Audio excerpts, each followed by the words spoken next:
find it strange.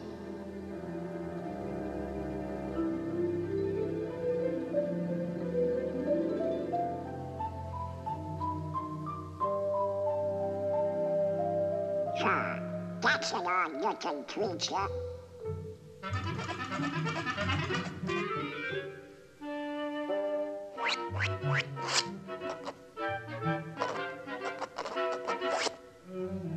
What kind of a crazy place is this?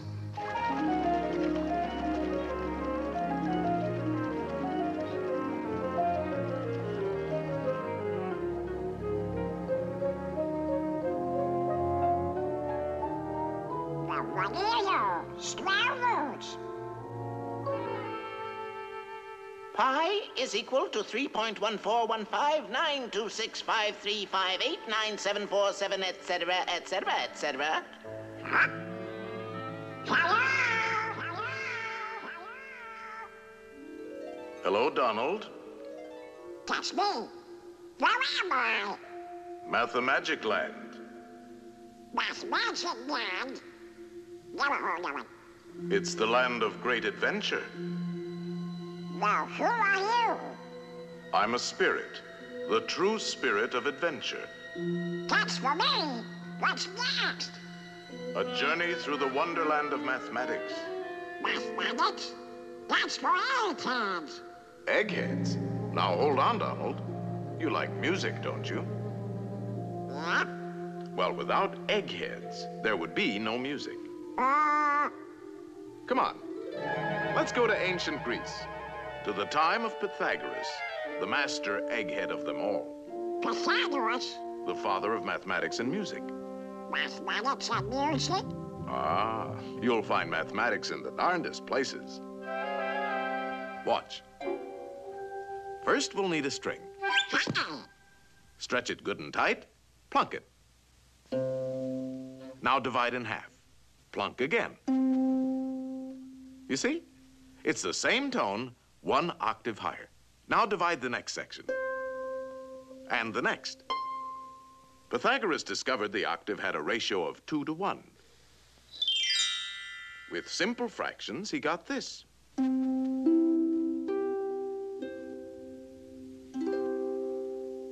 And from this harmony in numbers developed the musical scale of today.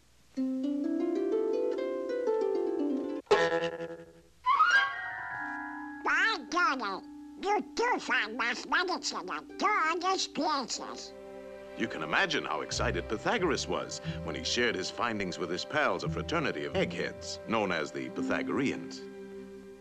They used to meet in secret to discuss their mathematical discoveries. Only members were allowed to attend. They had a secret emblem, the pentagram. Let's see what the topic is for today.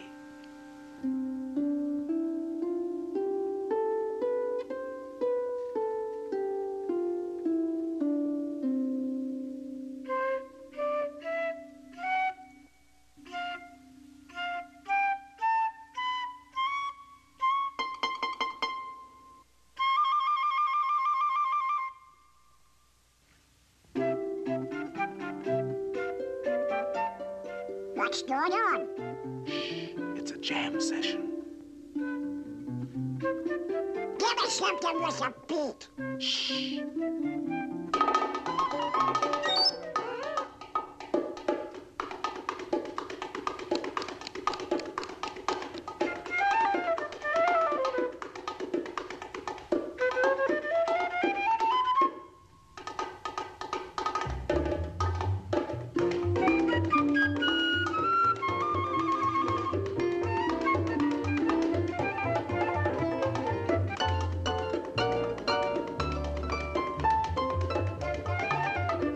So from these eggheads, the Pythagoreans, with their mathematical formula, came the basis of our music of today.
Potato,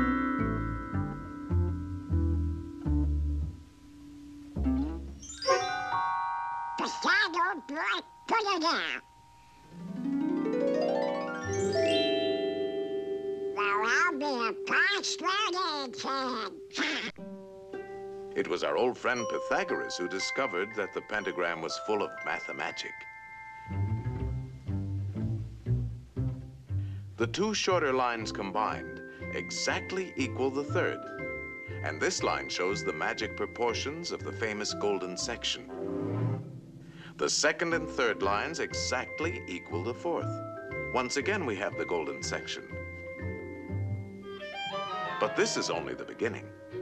Hidden within the pentagram is a secret for creating a golden rectangle, which the Greeks admired for its beautiful proportions and magic qualities. The star contains the golden rectangle many times over.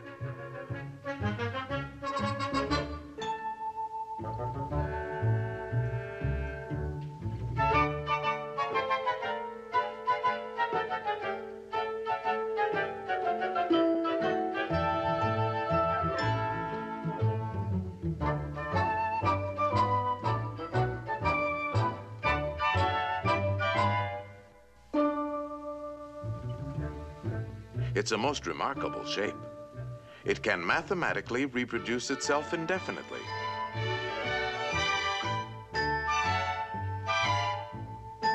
All these rectangles have exactly the same proportions.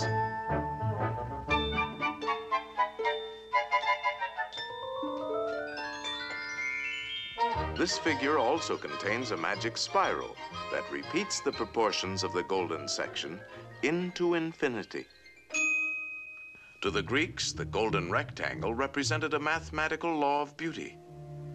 We find it in their classical architecture. The Parthenon, perhaps one of the most famous of early Greek buildings, contains many golden rectangles.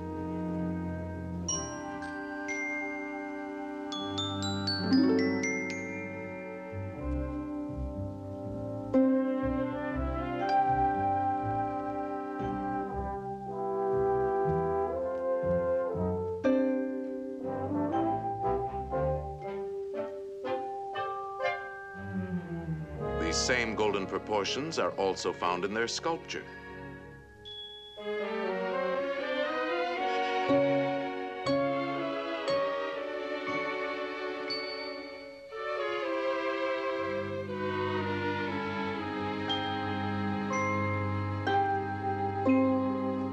In the centuries that followed, the golden rectangle dominated the idea of beauty in architecture throughout the Western world.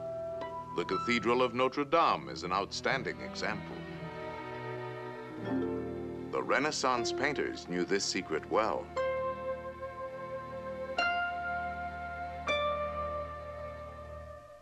Today, the golden rectangle is very much a part of our modern world.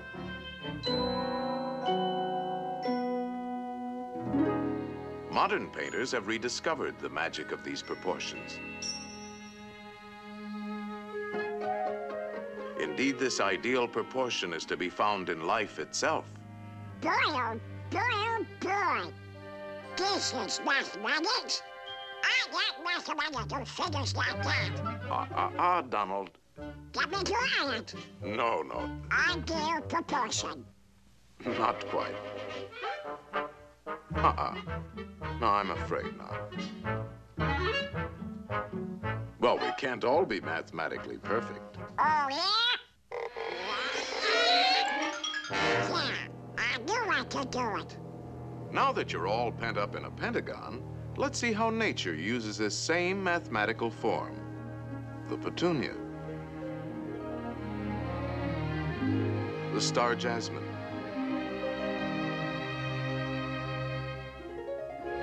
the starfish,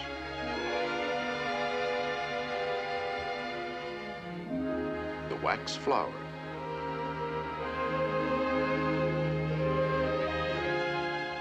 there are literally thousands of members in good standing in nature's Pythagorean Society of the Star.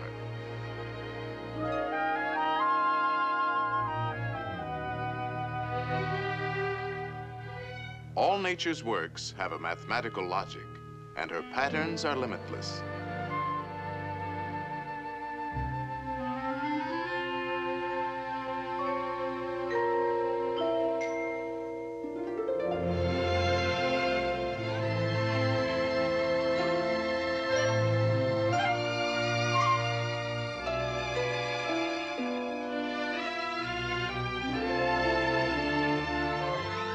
The magic proportions of the golden section are often found in the spirals of nature's designs.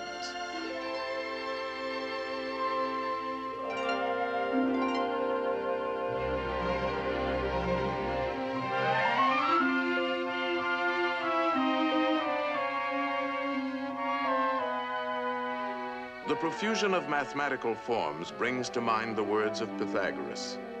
Everything is arranged according to number and mathematical shape. Yes, there is mathematics in music, in art, in just about everything. And as the Greeks had guessed, the rules are always the same.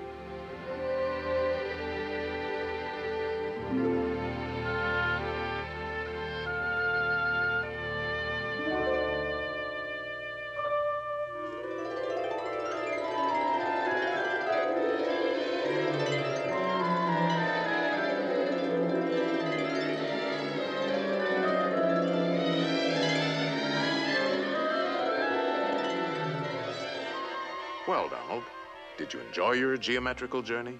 Gee, Mr. Spirit, there's a lot more to mathematics than 2 times 2. That's right, Donald. And you can find mathematics in games, too. Games? Oh, boy. Let's begin with a game that's played on squares. Checkers? No, chess. Chess? A mathematical contest between two minds.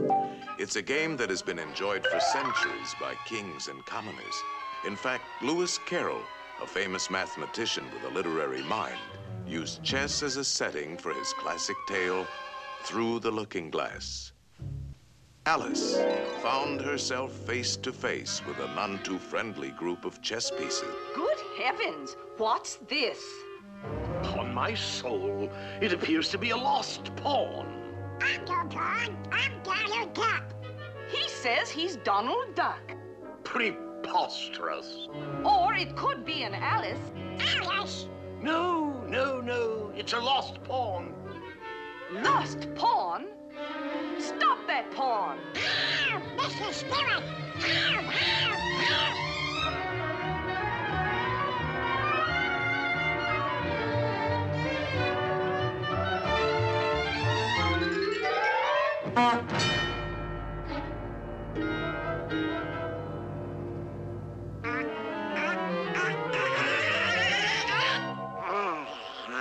Phew, that was close. Now you can look at this game from a safer perspective.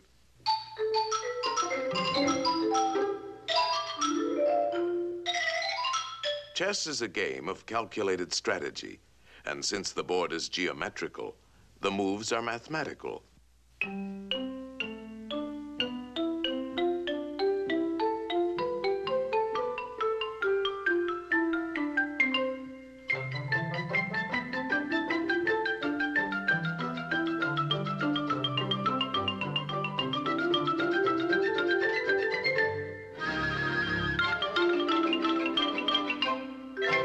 Checkmate, and the game is over. That's very interesting. What's next? Practically all games are played on geometrical areas. The baseball field is a diamond. Oh, boy.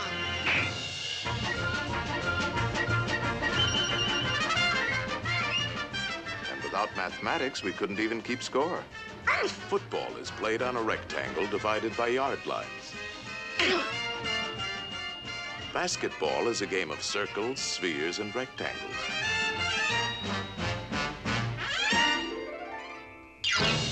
Even hopscotch has its multiple squares.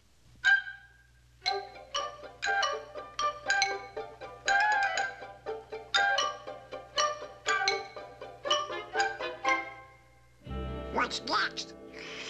Get any weights?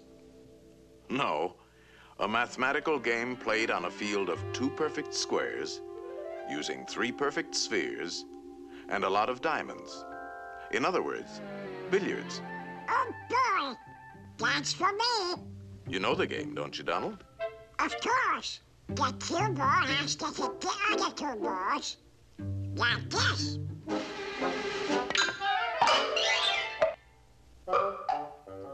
Now let's see how an expert at three-cushion billiards uses his head. Three-cushion? Yes. The cue ball not only has to hit both the other balls, but it must contact at least 3 cushions before it hits the final ball.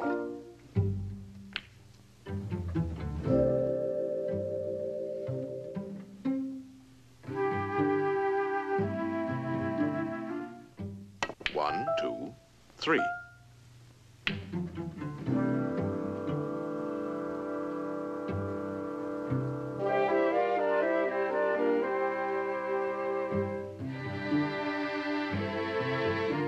One, two, three.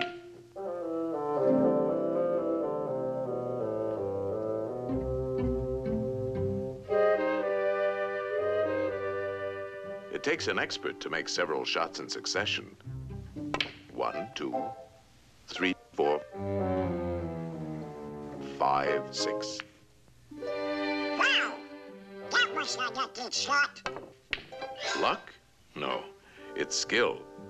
For this game, you have to know all the angles.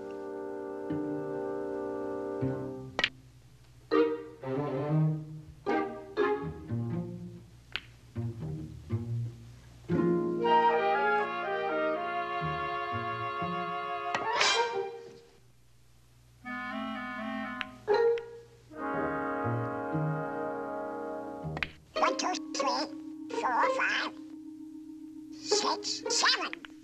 That's amazing. How does he do it? First, there's technique. He's striking the cue ball low, so it'll spin backwards. Hitting the ball on the right side will make it hug the rail. These trick shots take a lot of practice. He missed it. 1, 2, 3. What's the mathematical about that? Oh, this game takes precise calculation. He figures out each shot in his head. He could play it like this, but it calls for quite a bit of luck. There is a better choice. For this, he uses the diamond markings on the rail as a mathematical guide. First, he figures the natural angle for hitting the object balls. And then he finds that his cue ball must bounce off the number 3 diamond. Next, he gets ready for the shot, and he needs a number for his cue position. This calls for a different set of numbers. Very confusing, isn't it? Not when you get the hang of it. You see, the cue position is 4. Now a simple subtraction. 3 from 4 is 1. So if he shoots for the first diamond, he should make it. It's called playing the diamond system.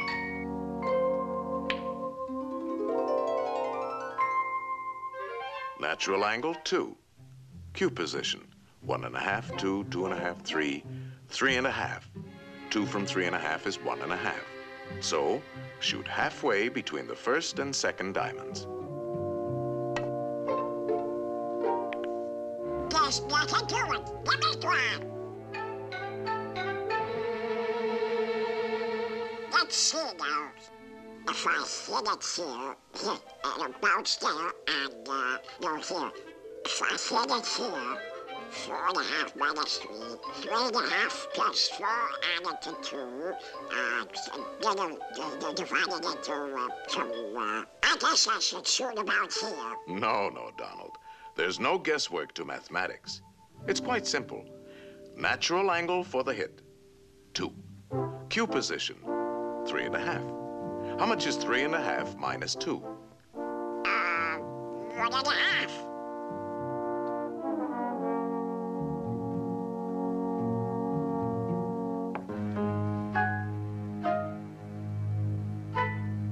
Hey, it works! Oh boy, it's a 6. If I hit it here, 3.5 plus 4, 2, 4.5 minus 3, divided by 9. You're making it tough for yourself, Donald.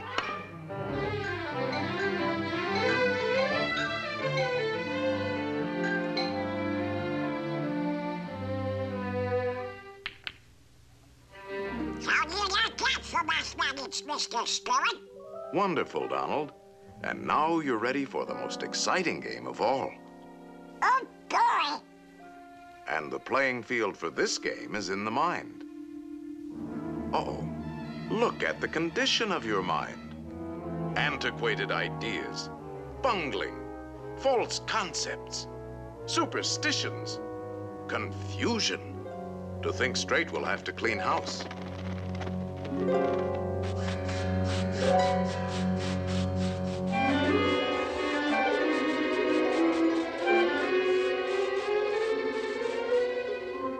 There, that's more like it. A nice clean sweep. This game is played with circles and triangles. Think of a perfect circle.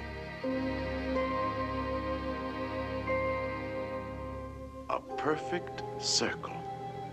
Perfect circle. Perfect. Ah, put a triangle inside and turn it. Now spin the circle. And what have you got? A ball. Yes, a sphere. The shape of things is first discovered in the mind. Slice off the top, and we have a magnifying glass. That's right. A lens is a section of a sphere. All optical instruments are created through mathematics. You see, there's a lot more to mathematics than just numbers and equations. Let's get back to our circle and triangle. Roll it, and we have a wheel.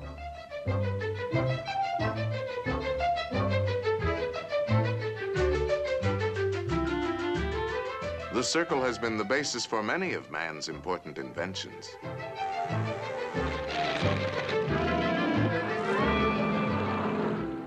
The mind can create the most amazing things. If we spin the triangle, we have a Cone. slice the cone.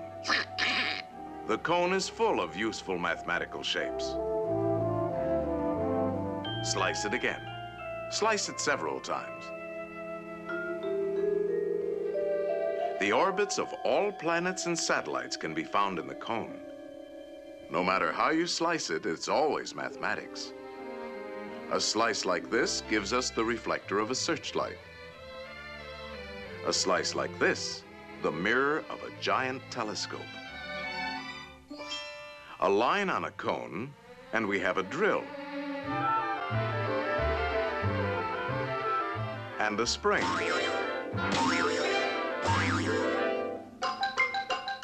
Now you're ticking.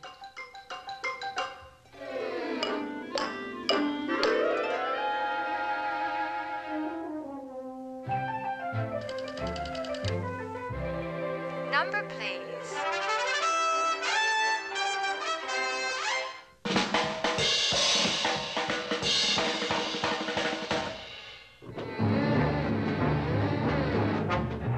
The mind is the birthplace for all of man's scientific achievements.